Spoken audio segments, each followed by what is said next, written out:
It isn't her first fall from grace involving Donald Trump, but it might be the biggest. This week, the White House announced the resignation of reality star and political aide Omarosa Manigault Newman, while insiders countered that she was escorted off the White House grounds in a dramatic ousting. Manigault Newman, who was fired by Trump 3 times on various seasons of The Apprentice, has rebutted reports that she faced the same fate in her White House position. But there's no denying her downfall. Here's a look back at the low points adding up to her White House departure.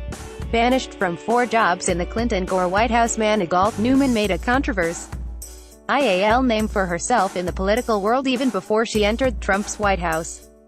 Though she's claimed to have served as a top official in the Clinton-Gore White House, and spoken glowingly of her time there, a 2004 People investigation revealed that she had inflated her title and success as a political appointee. In fact, Manigault Newman, known as a villain on The Apprentice, also made quite a few enemies in the White House, where she was banished from 4 jobs in 2 years with the Clinton administration. At her last she was asked to leave as quickly as possible. She was so disruptive, said Cheryl Shavers, the former Undersecretary for Technology at the Commerce Department, where Omarosa worked several weeks in 2000. One woman wanted to slug her. And while Manigault Newman claimed in 2004 that she handled logistics in advance and event planning for the White House under the Gore staff, a former staffer for Vice President Al Gore told People at the time, her exact title was scheduling correspondent. Her job was to respond to invitations. Not only that, but she didn't do her job, and it got everybody in trouble, said the former staffer. Bow down to President Trump. Less than 2 months before Trump was elected president in November 2016, Manigault Newman received criticism for declaring that all of Trump's critics, including then-President Barack Obama, would soon be forced to bow down to President Trump. Every critic, every detractor, will have to bow down to President Trump, Manigault, then the director of African American outreach for Trump's presidential campaign, said in a Frontline special on PBS.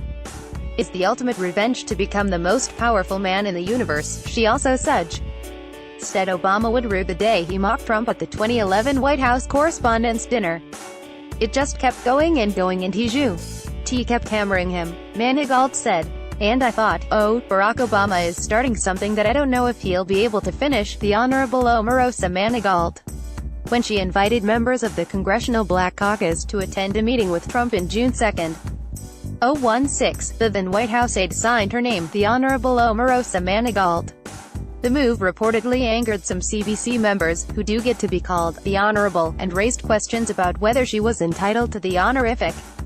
The Washington Post reported at the time that Manigault Newman's title of Assistant to the President and Communications Director for the Office of Public Liaison was not entitled to the honorific, according to Emily Post's etiquette related video. Omarosa speaks out on Good Morning America after White House resignation tea and unwelcome wedding photo shoot at the White House. Manigault Newman raised eyebrows when she brought her 39-person bridal party to the White House for an extended wedding photo shoot this past spring, Politico reported in November. 4 unnamed White House officials told Politico that prior to her nuptials to husband John Allen Newman on April 8 at the Trump International Hotel in Washington, D.C., Manigault Newman, 43, staged an extended wedding photo shoot at the White House in her bridal attire.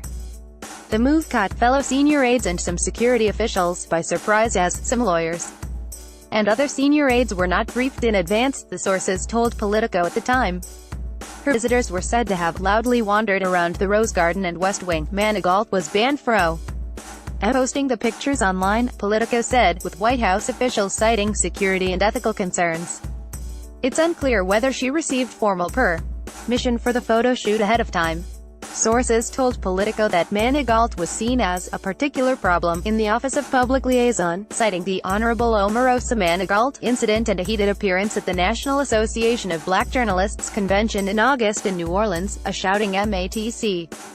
At a National Association of Black Journalists convention. Manigault Newman received a chilly reception at the Convention for Black Journalists, where she served as a panel speaker and had a tense, 25-minute screaming match with broadcast journalist and event moderator Ed Gordon.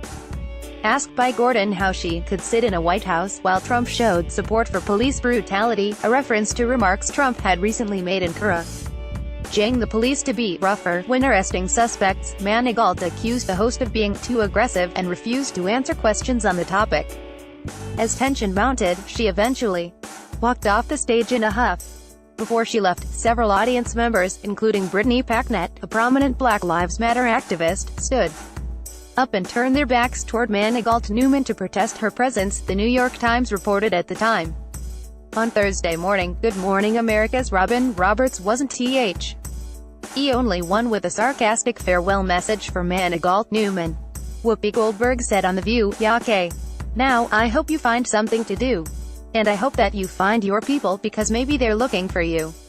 Recalling Manigault Newman's "bow down to President Trump" comment from last year, Goldberg summed it up, "She's just been so nasty.